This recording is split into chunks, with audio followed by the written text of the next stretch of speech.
Use headphones for best experience. Elias Vance was a man shaped by echoes. In the dead void between stars where silence had weight, he found that ghosts spoke loudest.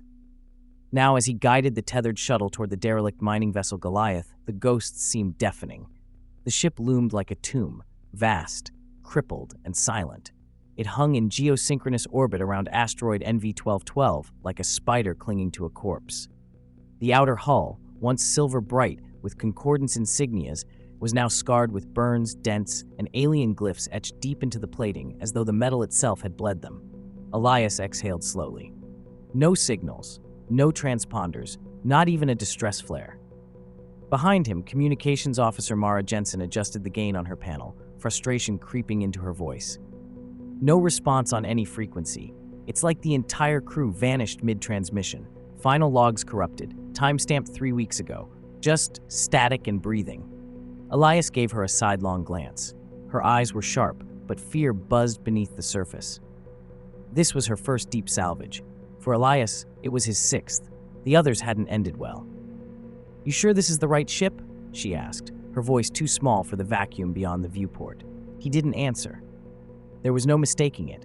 Goliath had been Concordance's flagship extractor. She wasn't supposed to be out here, not orbiting this particular asteroid.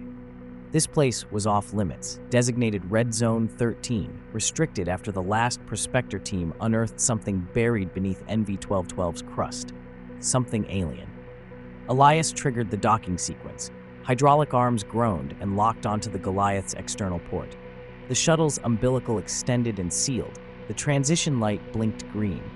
Pressurization equalized. Mara stood, helmet under her arm. "We're really doing this?" "Only way to find out what happened," Elias said, affixing his helmet, "and collect hazard pay." She snorted once, hollow and nervous. "You're a real optimist, Vance." The airlock cycled. The inner hatch hissed open. They stepped into the tomb. The air inside was warm. That was the first wrong thing. No active crew, no power broadcast, but the atmosphere was still stable, hot, heavy, and moist, like breath. The docking corridor's walls were streaked with black ichor, not grease, not oil. It shimmered slightly when their helmet lights struck it, as though something inside still pulsed. Elias held up a scanner. No radiation, no biological signatures, but something weird, electrical interference everywhere. It's screwing with the readings.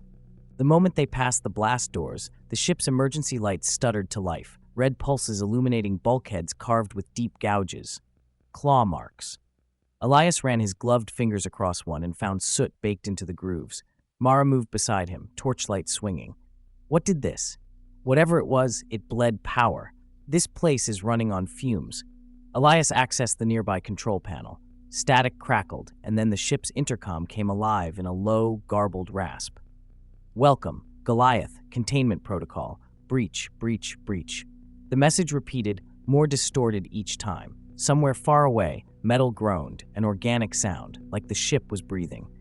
They moved cautiously down the main corridor toward the engineering deck. The air was too still. The Goliath was designed for a crew of 600. Where was the chatter, the vibration of movement, the hum of life? Instead, silence. Their boots echoed on grated steel, and with every step, Elias felt more certain of something intangible but urgent. The ship was wrong, unclean. The architecture bent subtly in ways it shouldn't, hallways too long, angles too sharp.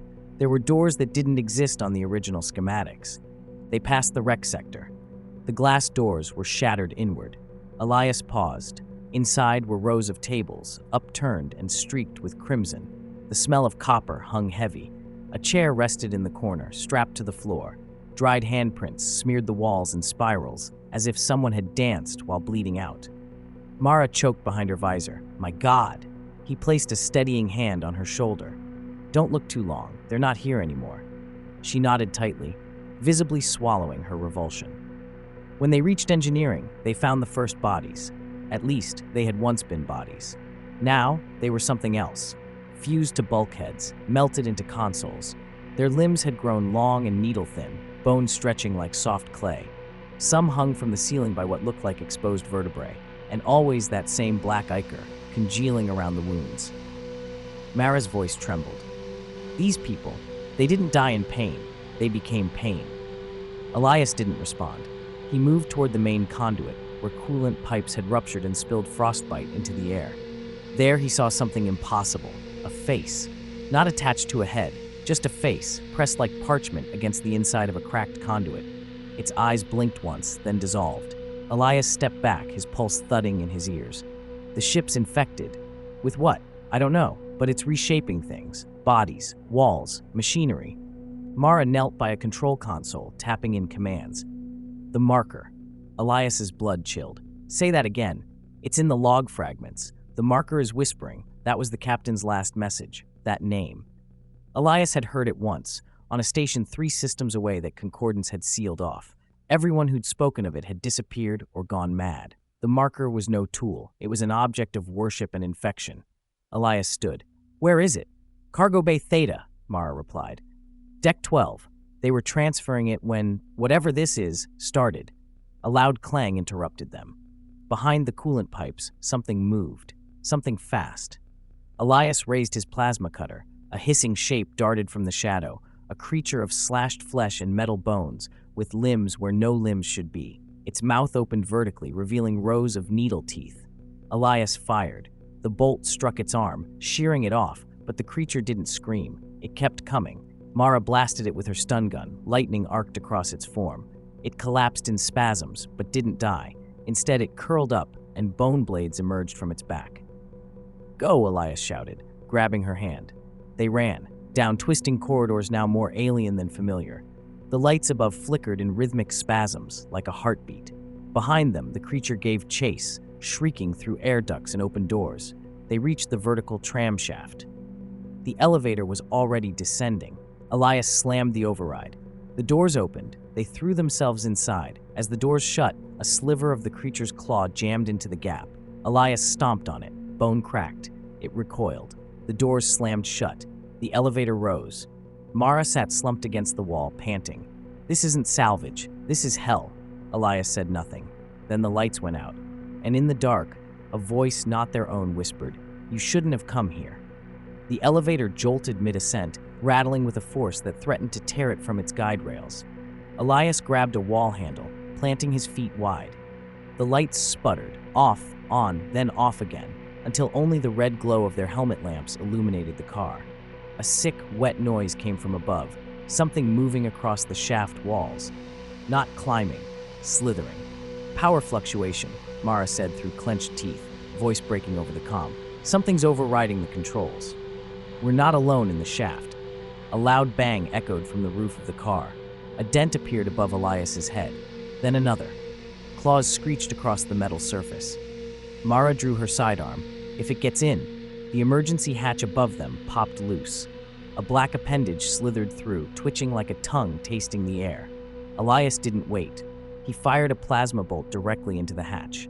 The creature shrieked, withdrawing its limb, and the sound of retreat echoed upward like retreating rats. Then the elevator resumed its climb. They reached Deck 5, Command and Bridge. The doors opened with a tired groan, spilling them into a corridor of glassy walls and shattered consoles. Emergency bulkheads had deployed halfway down, sealing off what was once the central helm. Scorch marks covered every surface. The smell of ozone and roasted plastic lingered like a crime scene long forgotten. Mara scanned the area. Partial power, no network access, just manual. Elias knelt at a terminal, prying open the panel to expose fiber and neural wiring. The ship's internal tech, nerve clusters, Concordance called them, weren't just circuits. They were biomechanical, interwoven with synthetic muscle and bone-like conduits. The idea was control systems that adapted organically to crew behavior. Here the nerve lines pulsed. Elias blinked. They shouldn't pulse. They weren't alive. What did they bring on board? He muttered. Mara worked at a nearby console. Still no external comms. Black box data's fragmented. I found another captain's log. Play it. The screen blinked, revealing Captain Rivas, half his face burned, the other wet with sweat. He was shaking, eyes wide with religious dread. They made us bring it aboard, said it was ancient, sacred, told us to worship it. The marker, humming in our dreams. I see things now, faces where walls used to be. They say you can reshape life, but it doesn't give, it takes, it remakes. Static. Mara stared, pale beneath her helmet. Elias stood slowly. They're still trying to study it. even after what happened on Aegis Station. Did Concordance know? They always know, Elias said bitterly. They send us in after their sins and give us hazard pay for confession. The bridge rumbled. From the broken viewport, they saw the asteroid spinning slowly beneath the ship. In its surface was a vast crater. At the crater's center, the excavation site. Even from orbit, they could see the black spires of the marker protruding like teeth from a buried mouth. The Goliath had tethered to the asteroid for weeks before everything went dark. Sector Omega is connected to the mining bay, Mara said. We can reach the marker from there. Elias nodded. Then we go to the heart. They exited through the starboard hatch. As they passed broken cryopods and shattered med units, the walls began to change.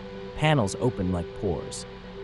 Filaments of black bone webbed across the ceiling. The ship was mutating. Halfway to the tram system, they came across a body. It was curled in a fetal position, flesh turned translucent, nerves visible and vibrating beneath the skin. Its mouth was a gaping hole, jaw unhinged in permanent agony. From its belly, tiny limbs grew, arms malformed and wriggling, like it was trying to birth itself again and again. Mara gagged. Elias crouched next to it, examining. This isn't just infection, it's reinterpretation. The marker's signal doesn't kill, it redefines. Redefines what? Us. Mara stared at him. That's not biology. No, it's design. A shriek echoed from a ventilation shaft. The tram station was dark. The platform extended into shadow, abandoned save for the wreck of one transport car embedded in the far wall, scorched and bent. Elias activated the call terminal. It sparked, whined, then projected a map. Deck 12, Cargo Bay Theta, he said. The tram arrived, an older model with cracked glass and flickering lights. They boarded, sealing the doors behind them. As the tram shot through the tunnels, Elias leaned back, letting his muscles ache. I used to fly out near Saturn's rings, he said, voice low. Survey jobs. Thought I'd never step foot inside a damn hauler again. Mara looked at him. Why'd you come back? Because the black pays. They rode in silence for a moment. Then Mara whispered, what if the marker doesn't want to be destroyed? It doesn't have a choice. The lights in the tram flickered. Outside, they glimpsed a humanoid figure pressed against the tunnel's transparent wall, floating, eyes glowing red, mouth open in silent scream as the train passed. Then it vanished. When the tram stopped, the doors opened to a wall of scorched metal and the sound of sobbing. At the far end of the platform, a lone man stood. His arms were torn to ribbons, yet he was still upright, blood pooling at his feet. His eyes were white, sightless. He smiled. Welcome to the chamber, he said. Elias raised his cutter. What are you? The man's face stretched, splitting along hidden seams. From inside, a second skull emerged, mechanical, jawless, its eyes full of light. I am the choir, it said, and the song begins. He exploded into motion, limbs elongating, spines erupting from his back. The corridor lights shattered as he leapt toward them. Elias fired. The beam tore through the chest cavity, but the thing kept coming. Mara grabbed a coolant pipe and swung it wide, impacting the creature's head. It stumbled, dazed. Elias rammed the emergency override and sealed the blast door behind it. The thing pounded once, twice, then was silent. They stood panting in the silence. Let's find the marker, Mara said, and burn it to hell. They descend toward Cargo Bay Theta, unaware that beneath the deck, something vast and awake stirs from hibernation. End of part 1. To be continued. If you enjoyed this video, please do not forget to like, comment, or share this video with your friends. Subscribe to our channel to hear more stories like this one.